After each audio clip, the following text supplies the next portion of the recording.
Welcome to the Evangelism Podcast. I'm Daniel King, and I'm excited about telling people about Jesus. Today, we have a very special guest with us, Christopher Beth from the Bucket Ministry. Thank you for joining me on the Evangelism Podcast. Oh, Daniel, thank you so much for inviting me, and I just look forward to unpacking a few stories with you. Well, I was looking at your website about the Bucket Ministry, and it looks like you are using fresh, clean water as a way to bring people to Jesus. Can you tell me about that? Yes, sir. So we work in about 12 countries, and about 11 years ago, I got alerted to the world water crisis. I'd lived a privileged life before that, like most of us have. And when I was thirsty, I just went to the refrigerator and got water out of the filter, or I bought a bottle of water. But after discovering this situation, I realized that many people don't have access to clean water. And so we found a tool to use, a very simple water filter that attaches to a bucket or receptacle. And through that process, through that gift of generational access to clean water, we have been able to connect that to the sweet gospel of Jesus Christ. And I've got a bottle of dirty water right here. And I like to say that there's about 6 sermons in this bottle of dirty water. And the most apt description of this water in connection to the gospel is this dirty water is a lot like things that I struggle with in life. Because if I drink this, I'm going to get sick. It could kill me.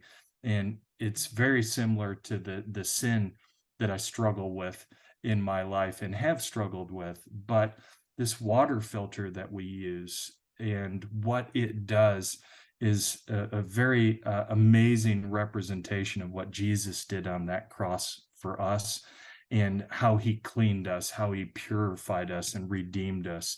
And so that's one of the greatest illustrations that we use from this filter.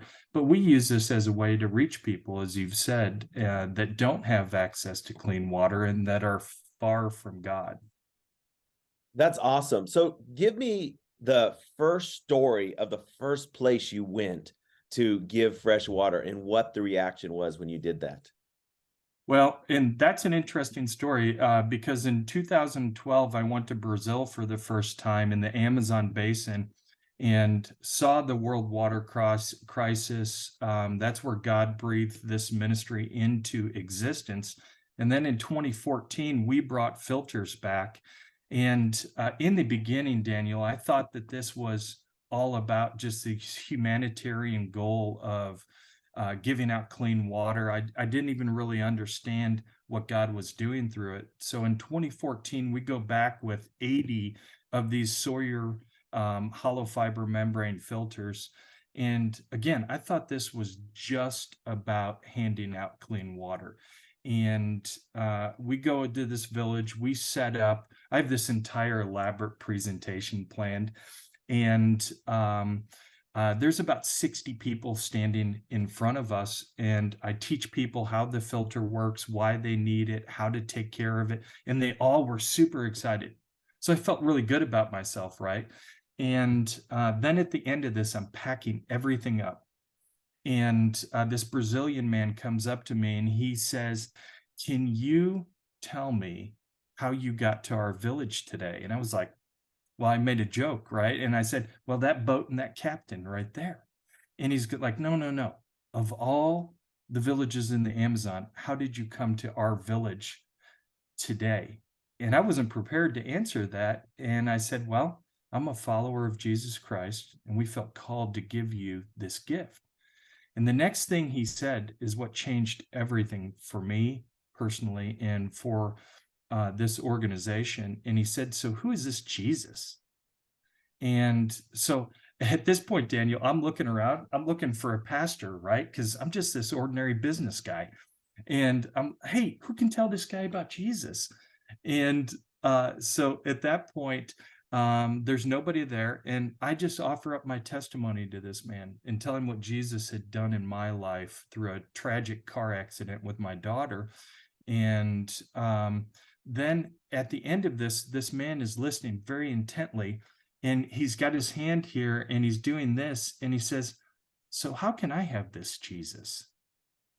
And I'm like, "Oh my goodness, I need a pastor. What do I do? What do I do with this?" So I walked this man through the plan of salvation and talked to him about this relationship with Jesus. As I'm doing this, the crowd is growing closer to me, listening.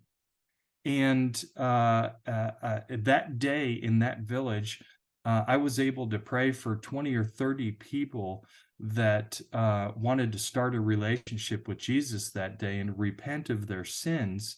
And so that's when we found out that the filter, while will solve a major physical problem, that over 785 million people lack access to clean water, the filter will solve a major problem. But more than that, the filter is a key that starts a relationship with people, that we earn the right to be able to share the gospel. We earn the right to be able to start teaching them discipleship lessons. Wow, that's awesome. I was in India a few years ago, and I saw a dirty irrigation ditch. Next to the ditch, there were cows, there were chickens, and kids were playing in the water. It was filthy, but then they would come and dip a big bucket in the ditch, and was what they would drink right from the irrigation ditch. And I was looking up some statistics on the need for water, and I found out that 1 in 8 people worldwide do not have access to safe and clean drinking water. Nearly a billion, that's 884 million people in the world, do not have access to clean and safe water. In developing nations, as much as 80% of the illnesses that people typically get are linked to poor water and sanitation conditions. And in the world, there's 443 million school days that are lost each year due to water-related diseases. Half of the world's hospital beds are filled with people that are suffering from a water-related disease.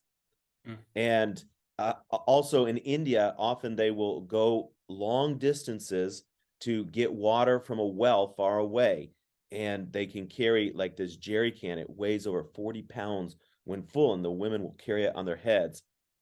In the world, 2/3, 64% of households rely on women to get the family's water when there's no water source close to the home. Women and children. Women and children, yeah. And nearly 1 out of every 5 deaths in the world that are under the age of 5 are due to a water-related disease. And so we often dig water wells in some places. And then right next to the water well, we'll usually build a water well right next to a church.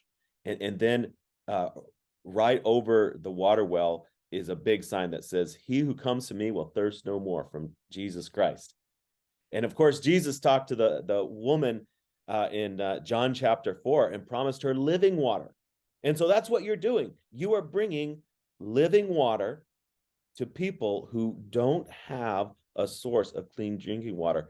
But then along with the water, you are bringing the good news of Jesus Christ. So you are quenching a spiritual thirst and a physical thirst. So the filter that you typically give, how much does one of those filters cost? What does it cost to solve the drinking problem for someone? Yeah, this part is going to be problematic to hear, because this is an easy problem to solve. And I mean, it's easy because many people think that we have to drill a well to solve the problem. But so we provide the filter, we provide a bucket, we provide antiparasitic medicines for the family, and our indigenous missionaries or pastors will do a minimum of 3 follow-up visitations in the first 3 months with that family. And then if they don't have a Bible or someone comes to faith in the process, we will equip them with a Bible. So we can do all that, Daniel, for $50 in most countries. Wow, that's amazing. So for only $50, you can have at least a 90-day impact on the family spiritually, because you're coming back several times, visiting them over and over again? And how long does that water filter last? How long does it give them clean And water? the filter will last a minimum of 20 years if well cared for. So, Wow. and what I like to say, for less than we can take our family out to Applebee's and not have any appetizers, not drink any sodas, we can provide the hope that comes from Jesus Christ and clean, safe drinking water for that family for 20 years. So Now, one of it's the not much. challenges that I've seen with some organizations, they get really focused on the humanitarian side of ministry, which I think is biblical. You know, Jesus said to love others, and so the humanitarian side, I think, fulfills the great commandment, which is to love God and to love others.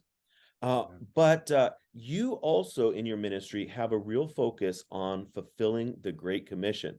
And I saw on your website that you have three non-negotiables that you stick with as you're giving away these water filters. And I so appreciate them, because I've seen some humanitarians that will give away humanitarian aid, but they forget to help bring people to heaven with them. They help them here on earth, but they're not helping them get to heaven. They forget that part. So tell me about your three non-negotiables. Yeah, and thank you for asking, because these are deep in the heart of our organization. So number one of the three is Jesus is going to be proclaimed in every part of our process: assessments, distributions, and follow-ups. No exception. And number two, data will be collected so we can report back to our donors, to our partners, to our church partners, where the resources have gone, and to show them exactly where God is working. And then lastly, a minimum of 3 follow-ups will be done in the first 3 to 4 months. And those are done by indigenous missionaries and pastors. And as you've said, Daniel, we are focused on the Great Commission. We believe that we are a Great Commission organization, and this is just merely a tool to get there. So the water filter will save lives physically, but why we're there is solely to preach the gospel of Jesus Christ and to start to teach discipleship lessons, and then point people to local like-minded churches if there's one in the area, or start Bible studies in homes. Wow, that's awesome. And then you also do kids clubs. Tell me about that. That's near and dear to our heart. And my daughter Savannah, co-founder of this organization, she leads that effort for us. And when we distribute one of these filters, the adults learn how to care for the filter. They understand the impact of that. But we want to influence the next generation, because quite frankly, we're a bunch of old guys, and we need to be bringing up that next generation. So in both domestically in the United States and in foreign countries, we are gathering recipient kids and church partner kids, sometimes as much as weekly, every other week, once a month, and teaching them how the filter works, teaching them about the world water crisis. And then in many cases for recipient kids, teaching them about this gift that their family got, so they could also be responsible for caring for it and understanding the importance of clean water. And in many cases, the kids are the best stewards of the gift. And so the kids club aspect is something that we are all very, very excited about. And the really cool part is it translates. It doesn't matter if it's a partner church here in the US or a recipient family elsewhere. The kids are just hungry to learn. They're hungry to just be kids. And while it's a very similar to other VBS curriculums, it really focuses in on the world water crisis and how a young person can be involved to be the solution. Amen. Well, Mr. Christopher, I know someone who's listening right now is feeling led to come and support and to help sponsor some water filters. So how can someone give a donation or help the ministry, or find out more about you? What is your website? Yeah, the very best way is to go to the website, and it's thebucketministry.org, thebucketministry.org. And there's a plethora of information on there. There's contact information, and you can, for further information, our phone number for our office is on there. You can reach right out, and we would love to share some stories and tell people about just this tool that God is using to reach the lost. Well, Mr. Christopher, thank you for taking fresh water to people who need it and living water to those who need it. Thank you so much for being on the Evangelism Podcast. Thank you, Daniel. Blessings. Daniel King is on a mission to save 1 million souls a year, but he can't do it alone. Would you consider sowing a financial seed today? To give, please visit www.kingministries.com.